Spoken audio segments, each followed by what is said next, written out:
Napansin niyo ba that AI is slowly taking over our lives? From your phones, computer, and even appliances, lahat sila meron ng AI. And don't get me wrong, I think AI helps a lot. I mean, it can write, create images, and even generate videos. Lahat na yata ng social media platform ngayon has AI contents. Even last time na nag-scroll ako sa Pinterest, I came across this dress na sobrang ganda niya and it looks super realistic until mabasa ko na meron siyang AI-generated label. This dress gave me an idea. Yes. Punta kami sa Vietnam, which is known for their 24-hour suit. Like, ganun sila kabilis magtahin ng mga damit. And their craftsmanship is top tier. Can you make this? Okay, boleh. But with flower? Ya, boleh. Kaya naghanap ako ng 3 tailors to recreate this AI dress na nahanap ko. From the cheapest to the most expensive. Kaya girl, ano pang inaantay mo? Let's go!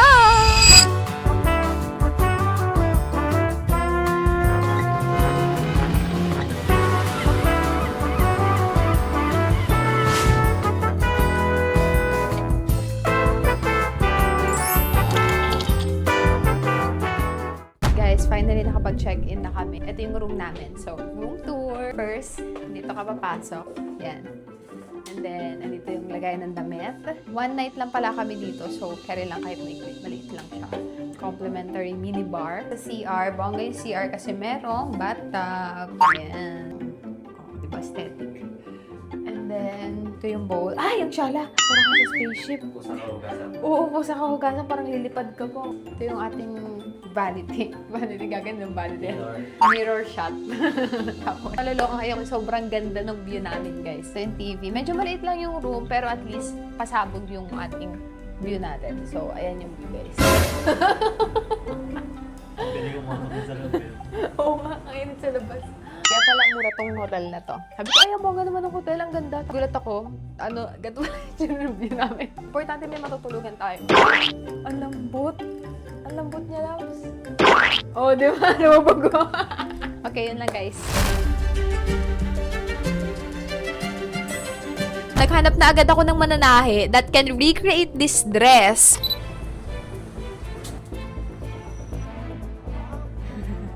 Now flower, I don't. Oh, you don't do flower. Oh, okay. Okay, thank you. Thank you. Hello. Can you make this? Do you want to do the flower? Này ngày 20 lấy kịp. Hôm nay chị mỗi bông. Đúng rồi, hôm nay chị mỗi hội sống thôi, cái đó thì important. Okay, okay. O, ito natin, may pa ganon. At napansin ko, most of them are hesitant. Kasi I believe yung flowers na meron sa dress na to is quite hard to recreate. Guys, andito kami sa palengke kasi wala na kami ibang mahanapan na decent yung presyo. So, try natin kung merong may nandatahi dito.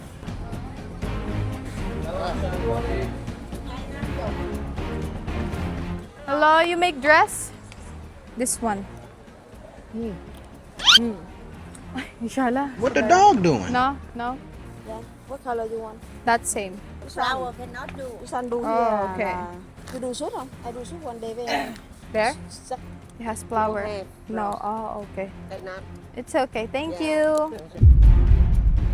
The rest of the tailors, medyo hesitant talaga siya pagdating doon sa flower detail kasi medyo nahihirapan silang i-identify kung ano yung parang itsura niya talaga since like AI generated siya or something like hindi nila ma-sure kung paano nila gagawin yun. We still managed to find 3 different tailors na nag-offer ng iba't ibang prices starting with the cheapest one. Nakita namin siya dito sa kanilang local market na parang maihahalin tulad ko sa palengke and sobrang daming naggagawa ng mga tailored clothes dito. Tailor? Hep.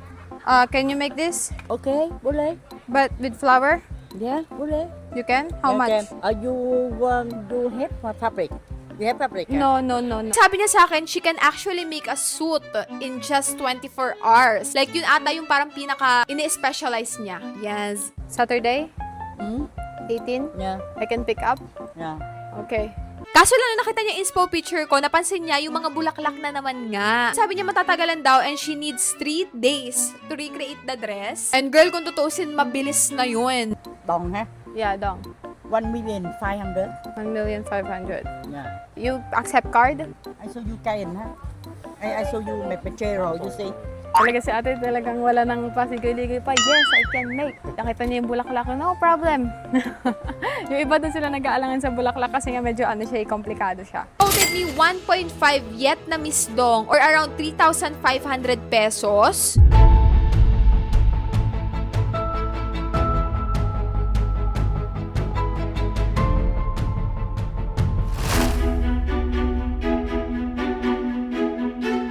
Si ate, we found her on the same market. At ang napansin ko sa kanya, she actually specializes in making dresses. Like, yung shop niya, bungad na bungad talaga yung mga tela ng dress. So, you make this?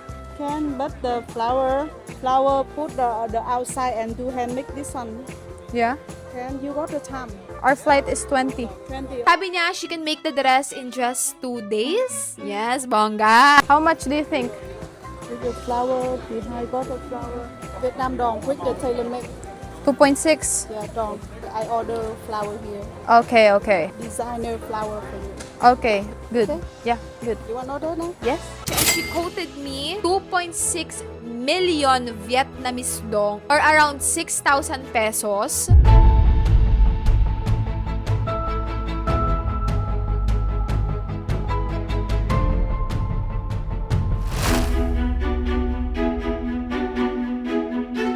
For the third dress naman, which is yung pinakamahal sa kanilang lahat, we went to this shop/boutique. I think nasa labas lang din to nung market na pinuntahan ko. And girl, yung itsura ng shop niya sa loob, ang linis, ang lamig, ang sosyal. Guys, nag-uusap-usap na sila and parang away-away sila dyan. Hindi, parang feeling ko tataasan nila yung presyo. Tinitigan na nila yung style.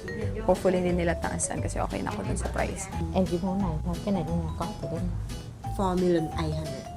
They quoted me at tumataginting na 4.8 million Vietnamese dong. Around 11,000 pesos. Aroy.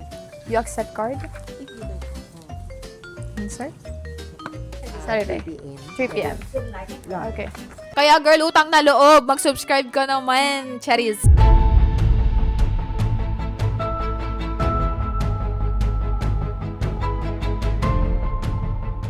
Maleta natin. Malakas na maleta. Let's go. And finally, after few days of waiting, dumating na ang mga dresses. Nasa kamay ko na sila. Wala siya sa kamay ko ngayon pero nasa next clip. For the first dress, ganito yung itsura niya. I think sakto naman yung haba niya sa akin. And pagdating sa bulaklak, ganyan yung atake ng mga bulaklak niya. Like, para siyang gawa na. I don't think na, like, parang ginawa talaga nila. Medyo iba yung kulay niya kumpara dun sa aking inspo photo. Like, this is white. And yung nasa inspo pic ko is parang medyo cream nude na kulay. Meron pa siya mga linya-linya. And nung sinabi ko to dun sa nagagawa, sabi ko, ay, there's there's lines. Sabi niya ganyan, no, you're gonna wash it.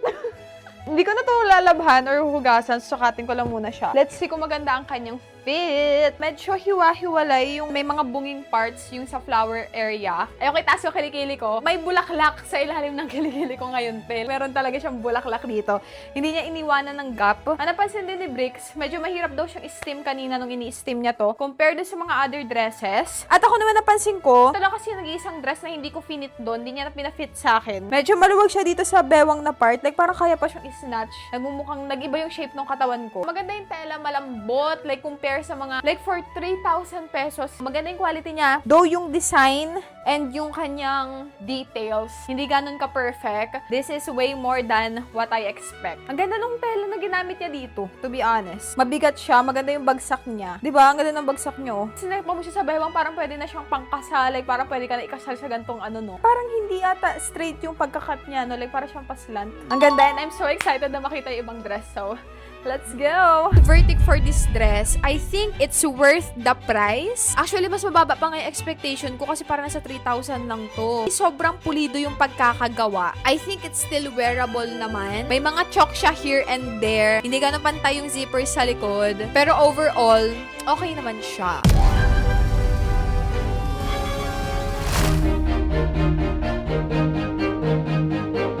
This is the second dress. Sobrang gigantic nung bulaklak niya. As in, kumpara dun sa kanina na parang medyo malnourished, medyo petit. Ito talaga parang kinain niya lahat. Sobrang laki niya, sobrang fluffy niya. Hanggang likod, meron siyang giant na bulaklak. I think maganda rin naman yung tela na ginamit dito. Mas mabigat yung tela nung isa kanina, so like bumabagsak siyang natural. And with this one, hindi ko gets yung pagka-pleated niya dito. Medyo magulo siya dito sa bandang stomach area. Isa rin yung sa pinaka-nahirapan sila dun sa parang pa-pleated niya. Kasi dun sa AI photo, hindi mo magets kung lukot ba yon or part yun ng dress. Like, lukot lang ba talaga siya dahil sa bewang ng model or may ganun talaga siya. So, I think ang ginawa nila, ginaya talaga nila exactly kung ano yung itsura na nandun sa photo reference na binigay ko. Kung makikita ninyo, meron siyang like extra layer ng fabric sa loob. Ayan o.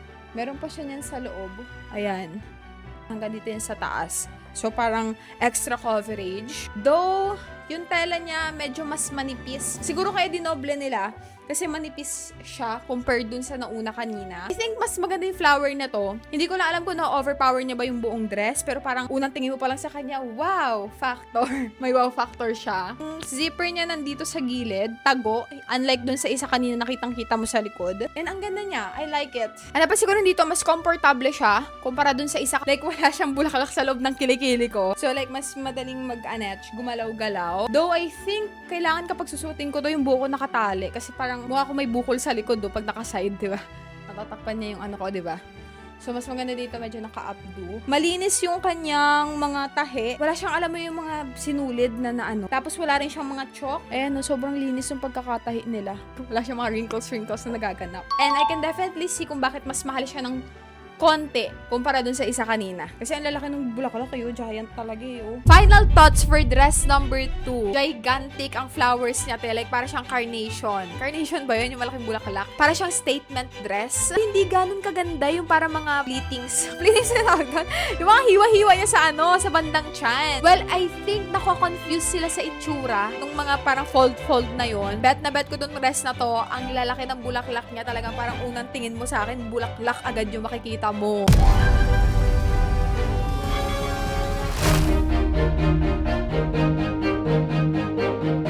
This is the final dress. Ito yung pinakamahal sa kanilang lahat. And I can definitely see kung bakit siya mas mahal. First of all, yung shape niya, ang ganda nung shape niya, as in, ang ganda nung pagka-pleated nila. Yung kulay, kakulay ko yung kortina namin ngayon. So, medyo nag-blend in ako dito tayo. Ayan. Sila yung parang pinakamalapit dun sa photo reference ko. Plus, yung bulaklak pa nila, napansin ko dito, ginawa talaga nila to. Hindi to yung parang pre-made na nabibili lang. As in, ginawa talaga nila. Ang ganda nung tela, ang bigat. Ito yung may pinakamabigat na tela sa kanilang lahat. May pinakapulidong bulaklak. Hindi siya malaki, hindi siya maliit. Ito lang din yung nag-iisang merong padding. So, like, maganda yung lift niya sa dibdib. Konti lang yung mobility mo. Hindi mo maitataas yung kamay mo. Kasi nalagyan nila ng strap dito. Meron siyang sabitan para sa hanger, which is wala dun sa mga nauna. I think ito yung pinakamaganda. Though, hindi ko ganun ka-bet yung kulay. I feel like sana nag-go sila something na mas lighter. Pero I think wala nata silang other colors available. Yung mga other color nila is mas manipis yung fabric and gusto nila akong bigyan ng magandang fabric talaga. So, umuon na ako dito. Ganda niya. I love it. Ito yung parang pinaka-flattering sa kanilang lahat. Pinag-focusan nila yung dress mismo. Though, hinandmade nila yung mga bulaklak. Pero parang feeling ko talaga nag-focus talaga sila ng bongga sa dress kasi ang ganda talaga ng kapit niya. Like, sobrang ganda. Tignan nyo naman, oh. Diba? Wala na akong kailangang i-adjust sa kanya. Sobrang perfect niya sa bewang, sa balakang, sa lahat-lahat. Double lining siya. Hanggang ilalim yung double lining niya. Yung dun sa isa kasi na-stop na siya dito. Kapag naglalakad ka, kita yung difference nung tela sa ilalim. I wish na ibang kulay yung pinili nila. Like, I wish na meron pa silang other colors available. Isa pa napansin ko dito, ito yung pinaka madaling suotin sa kanilang lahat. Like, wala kang problema sa kanya. Kasi yung doon sa pangalawa kanina, medyo nahirapan ako suotin. Kasi dito siya sa side na to, yung opening niya. So, hindi ko alam kung saan ko siya ipapasok. I love it! Okay, final thoughts for dress number 3. Once naisuot mo siya, you can instantly see na siya yung pinakamahal sa kanilang lahat. Siguro yung attention nila sa details. May sabitan siya. Ang ganda ng, like, may padding siya. Ang ganda ng pagkahapit niya sa katawan. May pinaka-defined and sharp pleatings. Pleatings may tawag doon? Napansin ko na dito yung pagkakatahin nila dun sa bulaklak para kumapit siya sa dress. Hindi na siya ganun kaganda. Unlike kay dress number 2, minadali din kasi talaga nila. Like, parang sobrang nag-focus sila dun sa integrity ng flower, tapos dun sa structure ng dress, na nung kinabit na nila yung flower dun sa dress, hindi na siya ganun ka, like, perfect yung stitching sa loob. Though wala din naman makakita nun, maliban sa akin, sa nagsusuot. Anyways, do you think na worth 11,000 pesos tong dress na to? Like, do you think it's worth it? Alam nyo, this challenge made me realize that AI is actually a great tool. It can even make your everyday task easier. At the end of the day, wala pa rin talagang makakatalo sa human touch. Kasi isipin nyo kung wala yung mga taong gumugol ng ilang taon, mahasa yung skill and craft nila, these dresses wouldn't even be here. Every stitch, every flower, every small detail na meron tong mga dress na to ay bunga ng ilang taong practice, ilang daang mistakes. I don't think AI can ever replace that. Yes, AI can help us learn, mapadali yung mga tasks natin, pero sana wag nating hayaang palitan nila yung creativity na meron tayo. Not replace our work, but rather, yes, it should help us get better. Kasi at the end of the day, kahit gaano makaganda yung design na ginawa ng AI, tao pa rin yung nagbibigay ng buhay dito. Guys, this is me from the future, and just a disclaimer lang, we made this video before pa lumabas yung issue and problem with regards to Pax Silica. Nakikita ko kasi yung dinadaanan natin, ang ganda-gandang lugar. Ang yaman pa ng kalikasan, parang nakakaalala na pagdating nga ng panahon at nabuo yung Pax Silica, mawawala lahat ng ito. And this gave me a whole different perspective. Yes, nakakatulong yung AI, but I truly believe that the cons of the Pax Silica heavily outweighs yung pros na mabibigay nito. Pero to be honest, I still believe that AI is an amazing tool. Pero I also realize na hindi lahat ng ito ay worth it kung ang kapalit naman na isang bagay na hindi na natin kayang ibalik. Because the future isn't all about building something new. It is also making sure that we don't lose something that we already have. And sa totoo lang, nature is something that no technology can truly replace.